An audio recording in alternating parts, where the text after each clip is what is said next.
بیوی فاطمہ کا جنازہ کس نے پڑھایا تھا؟ حضرت ابو بکر نے۔ جب سیدہ فاطمہ کا جنازہ تیار ہو گیا تو خود سیدنا ابو بکر نے حضرت علی سے فرمایا کہ چونکہ آپ زیادہ حقدار ہیں کہ آپ شوہر ہیں اور پھر آپ عالم ہیں، صحابی، انہوں نے فرمایا کہ واللہ یہ کبھی نہیں ہو سکتا، جس کو اللہ کے نبی نے ہمارا امام بنایا ہو علی بھی اسی کو امام بنائے گا۔ جس دن سیدہ پاک نے پردہ فرمایا نا، بعض لوگ تو کہتے ہیں نا کہ جنازہ ہی نہیں پڑھا صدیق اکبر نے، پتہ ہی نہیں تھا۔ میں نے کہا یار ظالمو، ایسا اندھیر نہ کرو یار، آپ کسی ایک یعنی ٹیچر ہو نا، اس کی بیٹی بھی مر جائے تو سارے شاگردوں کو پتہ چل جاتا ہے۔ آج نبی کی بیٹی نے پردہ کیا، نبی کے صحابیوں کو نہیں پتا؟ بس خدا کا خوف کرو یار، یہ کیسے ہو سکتا ہے؟ حضرت صدیق اکبر رضی اللہ تعالیٰ جب آپ تشریف لے کے آئے نا تو آپ نے فرمایا علی جنازہ آپ پڑھائیں گے۔ ایک روایت میں مولا علی نے بھی جنازہ پڑھایا، وہ بھی موجود ہے، لیکن کہا کہ حضرت صدیق اکبر، ایک روایت یہ بھی ہے جنازہ علی آپ پڑھائیں گے۔ حضرت علی نے وہاں پر کیا کہا تھا؟ آپ نے فرمایا جنازہ آپ پڑھائیں گے، چونکہ حضور نے فرمایا ہے جس قوم میں ابو بکر ہو امامت کے مسلح پر کوئی آ ہی نہیں سکتا ہے، تو جنازہ آپ پڑھائیں گے۔ بہت سارے محدثین نے اس حدیث کو لکھا ہے کہ جنازہ پڑھایا ہی صدیق اکبر نے ہے۔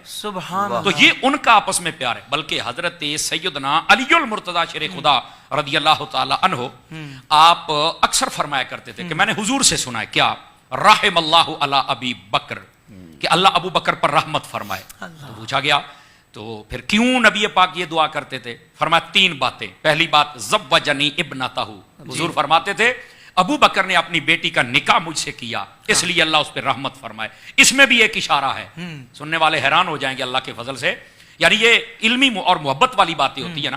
فرمایا کہ جب بندہ اس کی شادی ہو جائے اور وہ اپنی زوجہ سے پورا مطمئن ہونا تو پھر وہ کہتا ہے کہ اس کے گھر والوں کی بھی خیر ہو جس نے اس کی اتنی اچھی تربیت کی ہے۔ حضور جو کہہ رہے ہیں اللہ ابو بکر پہ رحمت فرمائے، اس نے اپنی بیٹی کا نکاح کیا، پتہ چلا حضور کو گھر میں اتنا سکھ ہے تبھی تو باپ کو رحمت میں شامل فرما رہے ہیں۔ کیا بات ہے، اللہ یہ بات بڑی خاص ہے، اللہ آپ کو خیر و برکت دے۔ دوسری بات فرمایا وحملنی الی دار الہجرہ، اللہ ابو بکر پہ رحمت فرمائے کہ وہ ہجرت کی رات مجھے اٹھا کے لے کے گیا ہے۔ یہاں کئی ایسے یتیم العلم یزید الفکر ہیں جو کہتے ہیں کہ نہیں یہ غار والا قصہ ہی سارا ایک کہانی ہے۔ میں نے کہا تو کہانی کہتا ہے، نبی پاک اس کو لے کر کے دعا کر رہے ہیں، اور قرآن مجید میں سان یسنین اذہما فی الغار، وہاں غار کا لفظ ہے، اور تو قصہ کہہ رہا ہے۔ خدا کا خوف کر بھائی، کو قرآن پڑھ، قرآن یہ نری انگریزی میں کچھ نہیں رکھا ہوا، قرآن پڑھ پھر تجھے پتا چلے۔ تیسری بات حضرت علی المرتضی فرمایا کرتے تھے، حضور فرماتے تھے اللہ ابو بکر پہ رحمت فرمائے، کیوں؟ فرمایا وَعْتَقَ بِلَالًا مِّن مَّالِهِ، کہ ابو بکر نے اپنے مال سے میرے بلال کو خرید کر آزاد کر دیا تھا۔ یہ ایک دوسرے کی شانیں بیان کرتے تھے اور یہ ان کا انداز ہوا کرتا تھا۔ اللہ تعالیٰ ہمیں ان کے نقش قدم پر چلنے کی توفیق عطا۔ ابھی ایک صاحب نے کلپ ڈالا کہ حضرت ابو بکر نے جناب زہرا کی نماز جنازہ پڑھائی تو ہمارے ہی دوست کہنے لگے ہمارے علماء غلط ہیں، اپنی کتابوں میں غلط باتیں لکھی، فوراً اپنے علماء کے خلاف شروع ہو گئے۔ اس کو کیوں نہیں بول رہے کہ جھوٹی روایتیں سنا رہا ہے؟ ہم نے تو کبھی دعویٰ ہی نہیں کیا کہ بہار الانوار میں ساری روایتیں صحیح ہیں، ہم نے تو کبھی دعویٰ ہی نہیں کیا کہ کتب اربعہ میں ساری روایتیں صحیح ہیں۔ آپ نے دعویٰ کیا ہے کہ یہ بھی صحیح ہے وہ بھی صحیح ہے۔ ہماری کتابوں میں ساری طرح کی حدیثیں ہیں، یعنی کوئی 18 قسمیں حدیثوں کی، ساری قسمیں ساری کتابوں میں، لہٰذا ہم نے تو کبھی دعویٰ نہیں کیا کہ اصول کافی میں، فروع کافی میں، ملا حجت الفقی میں، استبصار میں، تہذیب میں، وسائل الشیعہ میں، بہار الانوار میں ہماری ساری حدیثیں صحیح ہیں۔ اس کے اندر نہیں، ہر قسم کی حدیث ہے۔ توجہ ہے؟ تو فوراً اپنے اوپر اپنے لوگوں پر اٹیک نہیں کریں۔ خود ان کے نزدیک بھی، ان کی کتابوں میں بھی یہ روایت ضعیف ہے، جھوٹی روایت ہے کہ حضرت ابوبکر نے نماز پڑھائی جناب زہرا کی۔ کیا ہو گیا آپ کو؟ پڑھ میں رہا ہوں، گھبرا پڑے بھائی، میں الحمدللہ کوئی اننون آدمی نہیں ہوں جی، میں آپ کو کوئی پریشانی کی ضرورت نہیں ہے۔ جو بات کرو بات دلیل سے ہونی چاہیے، دھڑلے سے ہونی چاہیے، اور شاید مجھ سے زیادہ کوئی اتحاد بین المسلمین کا کوئی دائی نہیں ہے اس ملک میں۔ وہ ایک تکفیری ملا نے کہا تھا نا کہ پاکستان کے سنیوں کو اتنا بیدار کر دوں گا کہ شیعوں سے ہاتھ نہیں ملائیں گے سنی۔ ابھی 1 سال نہیں گزرا تھا اس کے اس بیان کو جناب سرور چشتی اجمیر شریف سے، جو بریلویوں کے، سنیوں کے ایک بہت بڑے پیر ہیں، وہ مجھے دستار باندھنے کراچی آئے. اور ہمارے دیوبندی بھائیوں کا جو اس وقت سب سے معتبر نام, بہت معظم نام, مولانا طارق جمیل, وہ کتنا مجھ سے پیار کرتے ہیں وہ پورا پاکستان جانتا ہے. تو مجھ سے زیادہ بہتر کوئی اتحاد بین المسلمین والا شاید ہی کوئی ہو. میرے بزرگوں نے, میرے اس میں کرنٹ ہے بھائی, میرے بزرگوں نے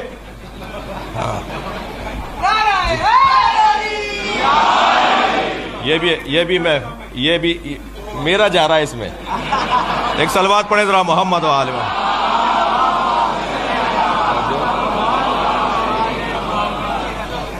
توجہ کر. اتحاد کی اپنی جگہ. میں نے کل کراچی سے جب میں اسلام آباد کی فلائٹ میں آیا تو کراچی ایئرپورٹ پہ نماز ظہر کا وقت ہو گیا تھا, تو ایک دیوبندی عالم نماز پڑھا رہے تھے. ہم نے صف میں کھڑے ہو کے ان کے پیچھے نماز پڑھی. ہم باتیں کرنے والے داعی اتحاد نہیں ہیں, عمل کر کے دکھانے والے. یہ ایک علیحدہ بات ہے, یہ علیحدہ بات ہے, اور اصولوں سے ہاتھ اٹھا لینا علیحدہ بات ہے. اتحاد کا مطلب اصولوں سے ہاتھ اٹھانا نہیں ہے. ایک صاحب کہنے لگے کہ یہ کہنا کہ مولا کائنات تمام انبیاء سے افضل ہیں یہ توہین انبیاء ہے, اور پاکستان کے آئین اور دستور میں جو توہین انبیاء کی سزا ہے وہ ان صاحب کو دی جائے گی جنہوں نے بھی یہ جملہ کہا کہ مولا علی تمام انبیاء سے افضل ہیں. انہیں وہی سزا لگائی جائے گی, وہی دفعہ لگائی جائے گی جو توہین انبیاء کی دفعہ ہے. تو ہم نے ٹی وی چینل پہ بات کی تھی, سوشل میڈیا پہ یہ بات کی تھی کہ اگر یہ کہنا کہ مولا کائنات انبیاء سے افضل ہیں یہ توہین انبیاء ہے, تو یہ کہنا کہ حضرت ابو بکر مولا علی سے افضل ہیں یہ توہین اہل بیت ہے.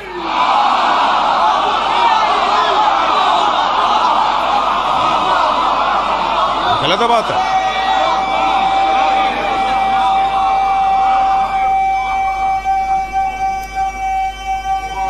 جی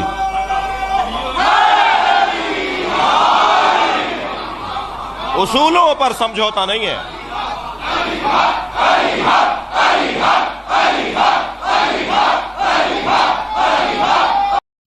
254 پہ پیج جو ہے 254 پیج ہے بخاری شریف کا. اس میں حضور علیہ الصلوۃ والسلام فرماتے ہیں کہ ابو بکر صدیق وہ ہے جن کو جنت کے 8 دروازوں میں سے پکارا جائے گا.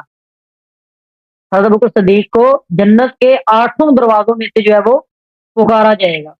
اب یہ کون فرما رہے ہیں؟ سید اہل جنہ نے ان سے بات کرنا کیوں چھوڑ دیا تھا اتنے نیک آدمی سے؟ جی فاطمہ الزہرا سلام اللہ علیہا نے ان سے بات کرنا کیوں چھوڑ دیا تھا اور غضب کیا تھا ان پر, اور آخر تک ان سے بات نہیں کیا, اور اسی حالت میں ان کی وفات ہو گئی.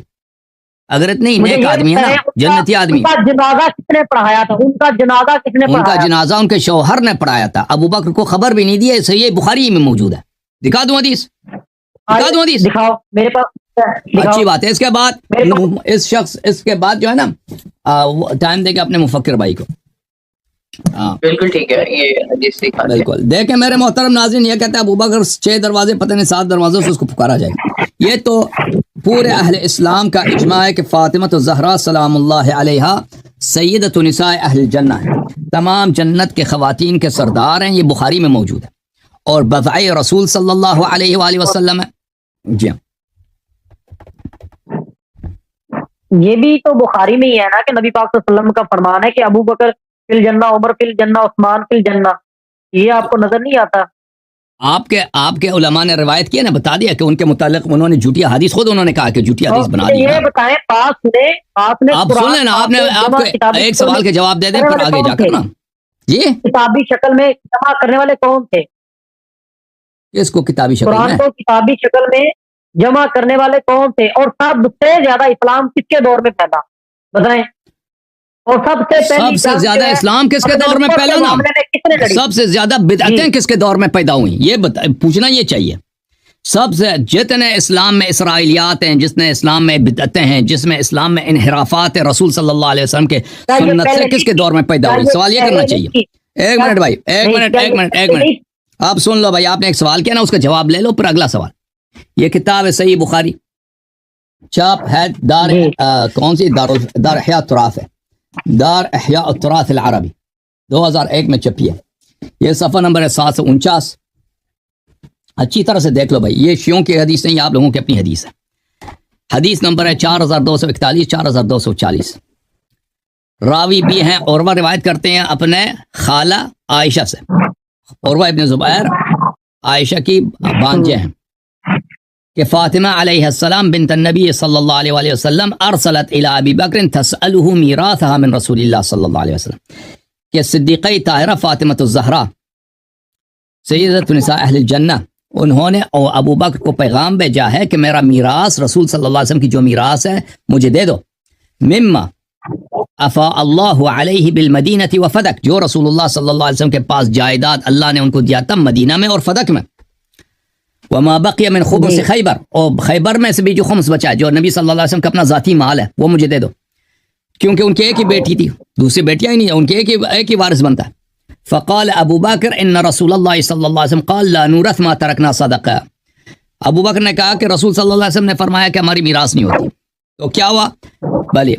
بھلے اور فرمایا تو فوجدت فابا ابو بکر ان يدفع الى فاطمہ منها شیئا. ابو بکر نے ایک آنا, سیدۃ نساء اہل الجنہ, نبی صلی اللہ علیہ وسلم کی وارث اور ان کی واحد بیٹی, اگلوتی بیٹی, پیاری بیٹی کو ایک آنا دینے سے انکار کیا نبی صلی اللہ علیہ وسلم کے اپنے میراث سے. فوجدت فاطمۃ علی ابی بکر فی ذلک فہجرته. تو صدیقہ طاہرہ سلام اللہ علیہا نے ابو بکر پہ غضب کیا, ابو بکر سے بات کرنا چھوڑ دیے. فلم تکلمہ حتی توفیت, اور جب تک وہ زندہ تھی پھر ابو بکر سے انہوں نے بات نہیں کی. وعاشت بعد النبی صلی اللہ علیہ وسلم 6 اشہر, نبی صلی اللہ علیہ وسلم کے بعد وہ 6 مہینے تک زندہ تھی. فلما توفیت, اب دیکھو نماز کس نے پڑھا, ادھر دیکھو قاری صاحب, میں آپ کے لیے دکھا رہا ہوں. جب ان کی وفات ہوئی ہے دفنہا زوجہا علی لیلہ, جب ان کی وفات ہوئی تو ان کے شوہر علی علیہ السلام نے ان کو راتوں رات دفن کیا. ولم یؤذن بہا ابا بکر, اور ابو بکر کو خبر بھی نہیں دی ہے. وصلی علیہا, اور خود علی علیہ السلام نے ان پہ نماز پڑھائی ہے. صحیح ہے, یہ ہے ہاں جی آپ کا جواب. صحیح ہو گیا؟ نہیں بھائی صاحب, ابھی آپ دوسرے کالر منتظر ہیں. اجازت ہے علی بھائی, دوسرے کالر کو لینا. نبیل بھائی, پیر صاحب کی زیارت ہوگی, پیر صاحب آ گئے, پیر صاحب سے بات کرتا ہوں. نبیل بھائی, اب آپ کے پاس صرف ایک فائنل ورڈکٹ ہے, آپ نے اپنی بات اب ختم کرنی ہے اور ہم اگلے کالر پہ جائیں گے. آپ نے جو بات کرنی ہے آپ کا فائنل ورڈکٹ ہوگا. یہ ذرا نبیل بھائی ان کا فائنل ورڈکٹ لیں اور ختم کریں. یہ ذرا نبیل بھائی والی اور علیہ عرصہ والی کائنڈلی نبیل بھائی بس فائنل ورڈکٹ دے دیں دونوں طرف سے. جی اچھا, ایک بات سنیں, میرا یہ آپ سے سوال تھا. آپ نے فرمایا کہ مان لیتے ہیں انہوں نے, مجھے یہ بتائیں نبی پاک صلی اللہ علیہ وسلم سے جتنے پہلے انبیاء کرام علیہ الصلوۃ والسلام آئے سب کی وراثت کیا ہے؟ کیا ان کی اولاد میں تقسیم ہوئی تھی؟ جی بالکل. وورث سلیمان و داؤد, سلیمان نے داؤد کو میراث دیا. تو وارث ہوئے سلیمان علیہ السلام داؤد علیہ السلام کے. بالکل, انبیاء کی میراث ہوتی ہے نا, انبیاء کی میراث ہوتی ہے. نبوت کے وارث, نبوت کے وارث, مال کے بھی وارث ہے, مال کی بھی وارث ہے. جو ان کو حکومت دی گئی تھی, حکومت کی بات ہو رہی ہے. حکومت بھی, حکومت نبوت نہیں ہے, حکومت علم نہیں ہے, حکومت مال دنیا ہے. آپ کو اتنی پتہ ہونا چاہیے. حکومت جو ہے حکومت مال دنیا ہے. نبی پاک صلی اللہ علیہ وسلم نے خود حضرت ابوبکر صدیق کو اپنے مصلی پہ وہ کھڑے تھے, نبی پاک صلی اللہ علیہ وسلم پردہ ہٹا کے پیچھے چلے گئے کہ میرے بعد نماز پڑھانے کے ابوبکر صدیق کو کھڑا کیا, یہ بخاری میں نہیں ہے. اچھا, یہ ٹاپک کا حصہ نہیں ہے. نماز اور مسئلہ ہے, نماز اور مسئلہ ہے, ہم اس کو نہیں مانتے بھائی. بات سنیں, نبی پاک صلی اللہ علیہ وسلم نے خود ان کو مصلی پہ کھڑا, اور دوسری بات یہ ہے نبی پاک صلی اللہ علیہ وسلم نے ان کے لیے پتہ نہیں اس کو نبی پاک صلی اللہ علیہ وسلم ان کو اپنے ساتھ کیوں لے کے گئے جب آپ صلی اللہ علیہ وسلم جا رہے تھے مکے سے مدینے ہجرت کر کے؟ ہمیشہ ان لے کے گئے تھے تاکہ ان کی تربیت ہو جائے نا, تربیت ہو. جیسے بہت سارے لوگوں کے پاس جاتے تھے تربیت لینے کے, کوئی تربیت حاصل کرتا تھا, کوئی فیل ہو جاتا تربیت حاصل کرنے میں. اپنا سارا تاکہ ایمان سیکھ لے لوگ نا. بعض لوگ ایمان سیکھتے تھے, بعض نہیں سیکھتے تھے. بھائی اس میں نبی صلی اللہ علیہ وسلم کا قصور نہیں ہے.